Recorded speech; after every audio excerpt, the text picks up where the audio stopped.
অস্ট্রেলিয়ার বিপক্ষে one day series তো জিতেছিলাম আমরা। 21 বছর পর ওয়ানডে জয়, সেইটাকে সিরিজ জয়ে কনভার্ট করা, সেইটাও লাস্ট ম্যাচটা একটুর জন্য যে জিততে পারলাম না, বাংলা ওয়াশ করতে পারলাম না, তুমুল গর্বের মধ্যেও আমাদের ওই প্রবল আক্ষেপের জায়গাটা ছিল। কিন্তু টি-20 সিরিজের শুরুটা বাংলাদেশের ভালো হলো না। প্রথম ম্যাচটাতে অস্ট্রেলিয়া বাংলাদেশকে হারিয়ে দিল 4 উইকেটে, 10 বল হাতে রেখে বেশ কমফোর্টেবল জয়টাই তারা পেয়েছে। ম্যাচের পুরোটা সময় কোনো একটা মুহূর্তে মনে হয়নি যে না, খেলাটা বাংলাদেশ জিতলেও জিততে পারে। নিয়মিত ক্যাপ্টেন লিটন দাস ইনজুরির কারণে ম্যাচটা খেলেননি এবং বাংলাদেশ আসলে ম্যাচ থেকে পুরোটা সময় আসলে আমাদেরকে আউটপ্লে করেছে অস্ট্রেলিয়া। সিরিজটাতে আমরা পিছিয়ে পড়েছি। এখন সিরিজ জয়ের চ্যালেঞ্জ, উল্টা চ্যালেঞ্জ ওয়ানডে যেমন প্রথম দুইটা জিতে আমরা সিরিজ জয় নিশ্চিত করেছি, টি-20 প্রথমটা যখন আমরা হেরে গেছি, এখন সিরিজ জিততে হলে পরের দুইটা ম্যাচই বাংলাদেশকে জিততে হবে।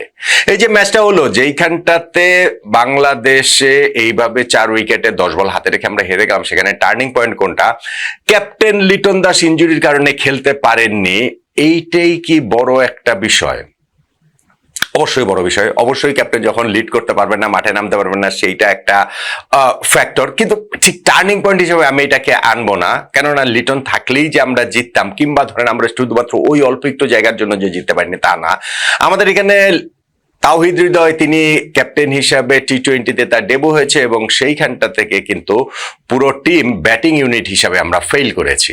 বাংলাদেশ মাত্র 131 রান করেছে, ওয়ারেস টসে জিতেছেন আমাদের ক্যাপ্টেন তাওহিদ হৃদয় এবং তিনি বলেছেন যে বাংলাদেশ এইখানটাতে ভালো উইকেটে একটা বিগ স্কোর করতে যায়, সেই বিগ স্কোর তো আমরা করতে পারিনি। কিভাবে পারিনি, আমাদের ফেলিওরটা কতটা তা বোঝা যায় আমাদের পার্টনারশিপ গড়ার ব্যর্থতায়।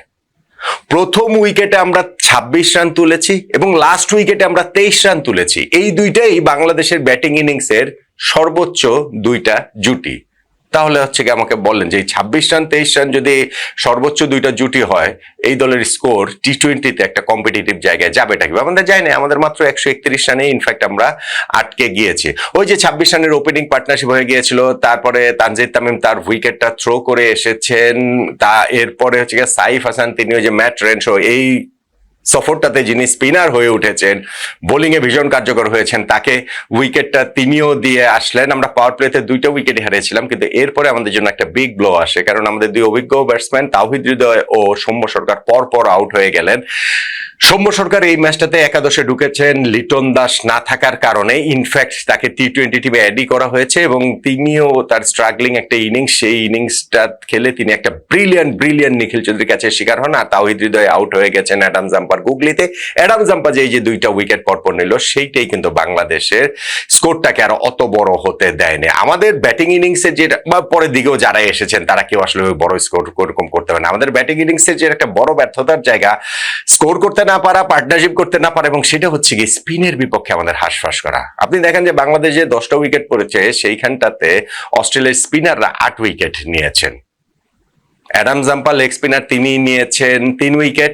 এই ম্যাচে অভিষেক হয়েছে বাহাতি স্পিনার জোয়েল ডেভিস, তিনি 3 উইকেট নিয়েছেন এবং ম্যাট রেনশো 2টা উইকেট নিয়েছেন। সো বাংলাদেশে খেলা প্রতিপক্ষ অস্ট্রেলিয়ার স্পিনাররা আমাদের 8 উইকেট নিয়ে নিল।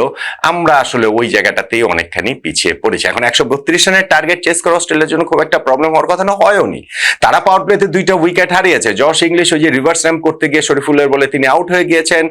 তাদের মিচেল মার্শ ক্যাপ্টেন, তিনি শর্ট থার্ড ম্যানে মুস্তাফিজের বলে ক্যাচ দিয়ে আউট হয়েছেন।